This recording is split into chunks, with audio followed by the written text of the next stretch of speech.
Hello! పిల్లలు, మనవలు అందరూ రండి. వచ్చి కూర్చుంటే, మళ్ళీ కథ చెప్పుకుందాం. ఎనిమిదోది పోతన కథ. ఎనిమిదో భాగం చెప్తానిప్పుడు ఇవాళ. ఇలా ఈ కి ఈ వసుదేవుడు బావగారిని తన భార్యను వదిలిపెట్టమని, చంపొద్దని బతిమాలుకుంటున్నాడు. బతిమాలుకుంటూ ఉన్నా దుష్టుల మనస్సంత తొందరగా కరగదు. ఆ కంసుడు దుష్ట ఆలోచనలు గలవాడు. వాళ్ళని రాక్షసులంటారు. రాక్షసులంటే వాళ్ళ కొమ్ములు, కూరలు ఏముండవు. వాళ్ళ బుద్ధులు దుష్ట బుద్ధులు, చెడ్డ బుద్ధులనమాట. చెడ్డ ఆలోచనలు, చెడ్డ బుద్ధులును. ఎన్ని రకాలుగానైనా ప్రయత్నం చేశాడీయన. ఈ ఈయన ఎవరు? ఈ ఈ వసుదేవుడు చాలా విశ్వప్రయత్నం చేశాడు. ఎల్లాగోలాగా ఈయన మనస్సు మార్చాలి. కంస, ఓ బావా! నువ్వు చాలా మంచివాడవయ్యా! చాలా మంచి కులంలో పుట్టినవాడవయ్యా! నువ్వు హ్మ్. నువ్వు ఇలాంటి పాప పని చేయకూడదయ్యా! పెళ్లి కూతురుగా ఉన్న చెల్లెల్ని చంపకూడదు. నువ్వేమో ఎందుకో ఇంత పాపానికి ఒడిగొడుతున్నావు అని చెప్పి ఎన్ని రకాలుగా చెప్పినా ఏం చేశాడు? కొంచెం కళ్ళు నిప్పుల్లా మార్చేసుకున్నాడు. నిప్పులు కక్కుతున్న కళ్ళతోటి మళ్ళీ ఈ చెల్లెల్ని చంపడానికి సిద్ధపడ్డాడు. దాంతోటింకా ఈ కంసుడు ఏమనుకున్నాడంటే, ఈ దుర్మార్గుల మనస్సు మనం ఏం చెప్పినా మారదు. వీడు పరమ దుష్టుడు. కానీ పైకి మాత్రం వీడిని జాగ్రత్తగా అనునయించి, జాగ్రత్తగా నెమ్మదిగా దువ్వినట్టు దువ్వి, మనం ఈ ఈ ఉపాయంతోటి ఈ అపాయాన్ని దాటాలి. ఈ చిన్న పిల్లని నేనే రక్షించుకోవాలి. నా భార్యని నేనే రక్షించుకోవాలి. అంచేత ఈయన్ని ఎలాగోలాగా ఇప్పుడు ఏదో మాయమాట చెప్పాలి. ఈయనకి నచ్చే మాట. నచ్చి మాయమాట చెప్పి, ఇప్పుడు ఈ అపాయాన్ని తప్పించుకున్నానంటే కాలం ఎప్పుడూ ఒకేలా ఉండదు. ఒకళ్ళకే కలిసి రాదు కాలం ఎప్పుడూను. ఇంకో క్షణం వచ్చే క్షణం ఏమో ఎలా మారుతుందో ఏం చెప్పగలం? కాల ప్రభావంలో చాలా మార్పులొస్తూ ఉంటాయి. అంచేత మనం ఇప్పుడు ఎలాగైనా సరే ఈయన మనసు మార్చాలి. మనసు మార్చడానికి ఏం చెయ్యాలి అని ఒక్క క్షణం మనసులో ఆలోచించుకున్నాడు. ఆలోచించుకుని, "బావా! ఎందుకంత కంగారు పడిపోతున్నావు? మాకు పుట్టే పిల్లలున్నారు కదా! ఇప్పుడు మాకు పుట్టే పిల్లవాడి వల్ల కదా నీకు మరణం ఉందని చెప్పింది ఆకాశవాణి. ఆ గాలి మాట పట్టుకుని కదా నువ్వింత బాధపడుతున్నావు. అంచేత నువ్వు బాధపడొద్దు. నేను మాకు పుట్టి పిల్లల్ని తీసుకొచ్చి నీకప్పగిస్తాను. అప్పగిస్తే నువ్వు వాళ్ళని పుట్టిన వెంటనే నీకిచ్చేస్తాను గదా! నువ్వు చంపేద్దు గాని. అంచేత నువ్వేమీ భయపడకు, బాధపడకు. నేను నిన్ను నీకు ఆహ్, ఇలా అప్పగించగలుగుతాను అని చెప్పాడు. చెప్పేసరికి అది చాలా మంచివాడు తల ఊపినట్టుగా ఏదో యాక్షన్ చేసి ఈ కంసుడు సర్లే అయితేను అన్నాడు. ఆహ్, తను ఆ చెల్లు కొప్పు వదిలేసాడు. చేతిలోనే ఉంది జుట్టు. ఆ జుట్టు వదిలేసాడు. వదిలేసి వెళ్ళిపోయాడు. వెళ్ళిపోయేసరికి హమ్మయ్య! బతుకు జీవుడా అనుకున్నాడు. ఈ వసుదేవుడు. బతుకు జీవుడా అనుకుని ఇప్పటి మటుకి ఈ ప్రస్తుతానికి నేను ఈ అపాయాన్ని నుంచి నా భార్యను రక్షించుకున్నాను. ముందు ముందు ఏం జరుగుతుందో చూద్దాం. భగవంతుడు కూడా మనకి తోడైతే మనకు మంచే జరుగుతుంది. లేదు ఆ దుర్మార్గుడికి ఏమైనా భగవంతుడు చెడు తలపెట్టినా తలపెట్టచ్చు. రేపటి రోజు ఎలా ఉంటుంది అనేది ఈ రోజు ఊహించలేం కదా మనం. అంచేత ప్రస్తుతానికి ఈ గండం గడిచింది అని చెప్పి తన పెళ్ళాన్ని తీసుకొని ఈయన కూడా ఆయన మందిరానికెళ్ళిపోయాడు. కంసుడు కూడా వాడి మందిరానికి వాడెళ్ళిపోయాడు. వెళ్ళిపోయిన తర్వాత కొన్నాళ్ళు బానే గడిచిపోయింది. గడిచిపోయిన తర్వాత ఓ రోజున ఏమైంది, ఈ నారద మహర్షి ఈ కంసుడి దగ్గరికొచ్చాడు. వచ్చి అతన్ని రహస్యంగా కలుసుకున్నాడు. ఒక ఒక ప్రదేశంలోని కలుసుకుని, "కంస నువ్వు నీకు ఆకాశవాణి చెప్పింది కదా! నువ్వు ఈ అష్టమ గర్భం అంటే ఎనిమిదో గర్భంలో పుట్టే పిల్లవాడి చేతుల్లో చచ్చిపోతావని. మరి ఎందుకు వీళ్ళని ఇలా వదిలేసావు? వీళ్ళెవరో తెలుసునా నీకు? ఈ నందుడు, యశోద, ఆహ్, ఈ వసుదేవుడు, దేవకి వీళ్ళందరూ మామూలు మనుషులు అనుకుంటున్నావా నువ్వు? మనుషులు కాదు, వీళ్ళందరూ దేవతలు. దేవతలు ముందు వచ్చి ఇలా పుట్టారు. ఆహ్, వీళ్ళ భార్యలందరూ కూడా దేవతలే. దేవతలు ఇలా పుట్టారు భూమి మీద. ఈ చేత భూభారం బాగా పెరిగిపోయిందని చెప్పి భూదేవి గొడవెట్టేస్తోంది. రాక్షసుల బాధ నేను భరించలేకుండా ఉన్నానని. అందుకని దేవతలందరూ ఇలా భూమి మీద పుట్టారు. ఇప్పుడు ఈవిడ దేవకీదేవి 8దో గర్భంలో కృష్ణుడు గూడా పుడతాడు. పుట్టి నిన్ను నిన్నే కాదు రాక్షసులందరినీ సంహరిస్తాడు. సంహరించి భూభారాన్ని తగ్గిస్తాడు. అందుకని నీకు చావెల్లాగా తప్పదు. నీతోటి ఉన్న రాక్షసులకి తప్పదు అని చెప్పాడు. చెప్పేసి ఆయన లోకానికి ఆయన వెళ్ళిపోయాడు. ఆయన పని అయిపోయింది. ఆయన చెప్పదలుచుకున్న మాట చెప్పేసాడు, వెళ్ళిపోయాడు. వెళ్ళిపోయేసరికి ఈయనకింకా చిర్రెత్తుకొచ్చింది. ఆ కోపం ఇంక తారాస్థాయికి వెళ్ళిపోయింది. వెళ్ళిపోయి ఏం, గబా ఈ వసుదేవుడిని దేవకిని పట్టుకుని తీసుకొచ్చి జైల్లో పెట్టేశాడు. జైల్లో పెట్టేసి మీరు ఇక్కడ పడి ఉండండి అన్నాడు. సరే జైలుకి తాళం పెట్టేశారు. వాళ్ళు ఆ జైల్లోనే ఉన్నారు. మళ్ళీ వెళ్ళాడు. వెళ్ళి తన తండ్రి అయిన ఆయ తన తండ్రి ఉన్నాడు.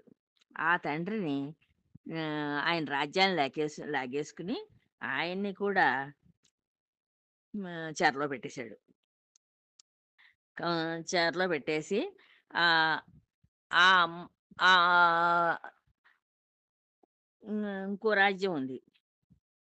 ఆ రాజ్యాన్ని పరిపాలించే అదే ఇప్పుడు వీళ్ళ బావగారి తండ్రి రాజ్యం. ఆ రాజ్యాన్ని కూడా లాగేసుకున్నాడు. లాగేసుకుని తనకి దానికి రాజయ్యి పరిపాలించడం ప్రారంభించాడు. పరిపాలిస్తూ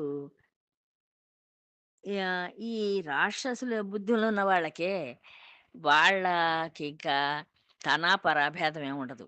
వీడి తండ్రి, ఇది తల్లి, వీళ్ళ అన్నదమ్ములు, వీళ్ళ అక్క చెల్లెళ్ళు అని చెప్పి ఆ భేదాలు ఏమి ఉండవు. వాళ్ళకి కావాల్సింది ఏదో వాళ్ళు లాక్కుని పట్టుకుపోతూ ఉంటారు. ఈ రకంగా అటు బావగారి తండ్రి రాజ్యాన్ని లాగేసుకున్నాడు. తన తండ్రి రాజ్యాన్ని లాగేసుకున్నాడు. నేనే రాజునని ప్రకటించేసుకుని రాజ్యపాలన చేస్తున్నాడు. చేస్తుంటే ఈ దేవకీదేవికి మొదటి గర్భం వచ్చి ఒక పిల్లవాడు పుట్టాడు. పిల్లవాడు పుడితే ఈ వసుదేవుడు మరి మాటిచ్చాడు కదా బావగారికి, నాకు పుట్టిన పిల్లల్ని నీకు ఇచ్చేస్తాను, నువ్వు చంపేద్దుగానని. వెంటనే ఇంకా ఆలోచించలేదు అసలు. ఆలోచించకుండా భగవదేచ్ఛ ఎలా ఉంటే అలా జరుగుతుంది. మనం ఆలోచించినట్లుగా ఎప్పుడు రోజులు గడవు. భగవంతుడు ఎలా ఆలోచించాడో అలా జరుగుతుంది. ఆ మాట మీదే ఉన్నాడు. ఆ దృష్టితోటే ఉన్నాడు. భగవదేచ్ఛ ఎలా ఉందో అలాగే జరుగుతుంది. అంచేత ఈ పిల్లాడిని తీసుకెళ్ళి నేను అన్న మాట ప్రకారం కంసుడికిచ్చేస్తాను అని చెప్పి కంసుడికిచ్చేశాడు. బావా ఇదిగో నీకు నా మొదటి కొడుకుని తీసుకొచ్చి ఇస్తున్నాను. నువ్వేం చేస్తావో చెయ్యన్నాడు. అనేసరికి ఆ కంసుడు ఏమిటి కన్న కొడుకుని తెచ్చి నాకిచ్చేసి ఏం చేస్తావో చేసుకో అంటున్నాడా? ఈ వసుదేవుడు ఎంత గొప్ప మనసు గలవాడు, ఎంత సత్యసంధుడు.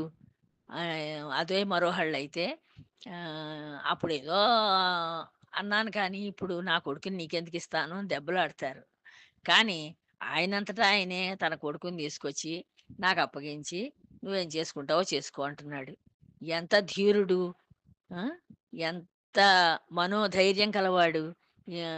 అంచేత నాకైనా ఈ మొదటి కొడుకుతోటి నాకేం బాధలు లేవు. అంచేత బావా నీ కొడుకుని నువ్వే పట్టుకుపో. పట్టుకుపోయి నువ్వు అట్టే పెట్టుకో, నీ దగ్గర అట్టే పెట్టుకో అని చెప్పి ఆ బావగారికి మళ్ళీ ఆ పిల్లవాడిని ఇచ్చేసి పంపించేశాడు. ఈ బావ తీసుకెడుతున్నాడు కొడుకుని గానీ ప్రస్తుతం టైం బాగుందనుకున్నాడు. ఆ చంటి పిల్లాడిని పుచ్చుకుని వసుదేవుడు వెళ్ళిపోతున్నాడు. వెళ్ళిపోతున్నా మనసులో దిగులుంది. ఎందుకని ఈ దుష్టుడు మనస్సు ఎప్పుడెలా మారుతుందో తెలీదు. ఏ క్షణంలో ఎలా అయిపోతుందో ఈడి మనసు తెలీదు. అందుకోసమని సర్లే మనకి దక్కినన్నాళ్ళే దక్కుతాడు ఈ పిల్లాడు అని చెప్పి తీసుకెళ్ళిపోయాడు. తీసుకెళ్ళి అలా పెంచుకుంటున్నాడు. ఈ ఈయన భార్య, ఈ వసుదేవుడు భార్య దేవకీదేవి అలా ఆ తు భగవత్ శక్తినే నమ్ముకుంది.